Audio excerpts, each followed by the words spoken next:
Bonjour les élèves, cette fois-ci c'est un exercice encore avec de la proportionnalité, mais on travaille avec des pourcentages. Les pourcentages, c'est de la proportionnalité. Donc nous allons voir comment est-ce qu'on traite ce genre d'exercice. Je vous laisse chercher et nous nous retrouvons pour la correction. Alors ici, nous allons comparer deux établissements et on doit calculer le pourcentage d'élèves qui pratiquent du football dans les deux collèges. Alors pour cela, je vais faire des tableaux de proportionnalité en conservant uniquement ce qui est utile, c'est-à-dire le nombre d'élèves qui pratiquent le football, que l'on va comparer au nombre d'élèves total dans l'établissement. Je vais donc, pour le premier établissement, le collège Einstein, devoir ici chercher, indiquer le nombre d'élèves qui pratiquent du foot sur le nombre d'élèves au total. Alors, 42 élèves font du football sur 637 élèves, les données sont ici.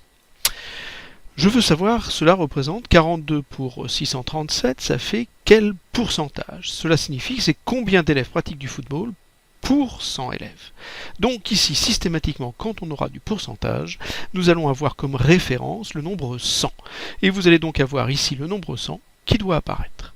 Et nous cherchons le nombre qui va ici. On a donc 42 élèves qui font du foot pour un établissement de 637 élèves. Combien d'élèves font du foot pour un établissement de 100 élèves? Alors après le calcul est simple, on va appeler x le nombre qui est là, je vais faire un produit en croix, 637 fois x égale 42 fois 100, je fais mes petits calculs et donc x est égal à 4210 divisé par 637, ce qui fait environ 6,6%. Pour l'autre établissement, le principe est exactement le même, sauf qu'au lieu d'avoir 42 élèves qui font du football, j'en ai que 32, et je n'ai pas au total 637 élèves, mais 480. J'obtiens le tableau suivant. Je cherche le nombre y, exactement par la même procédure. Je vais donc avoir 480 fois y est égal 32 fois 100. Je fais mes petits calculs. Y égale 3200 divisé par 480. Quand j'arrondis, je trouve 6,6, etc. Si j'arrondis, 6,7%.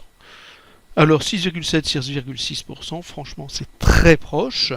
Donc on peut considérer ici que le pourcentage d'élèves qui pratiquent du foot est équivalent dans les deux établissements.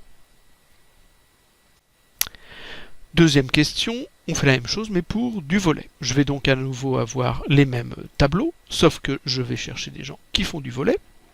Alors combien y en a-t-il dans le premier établissement? Il y en a 35 cette fois-ci, et dans le deuxième, 35 également. Alors je mets 35 et 35. Je fais mes petits calculs, ce sont exactement les mêmes que tout à l'heure.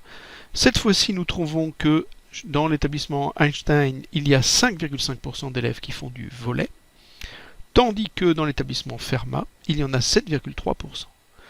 On peut donc répondre que la proportion d'élèves, ou le pourcentage d'élèves qui font du volley, est supérieur dans l'établissement Fermat.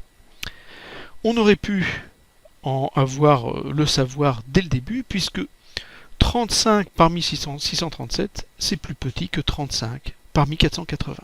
Donc il était logique que l'on trouve que 35 pour 480 donne une proportion supérieure à 35 pour 637.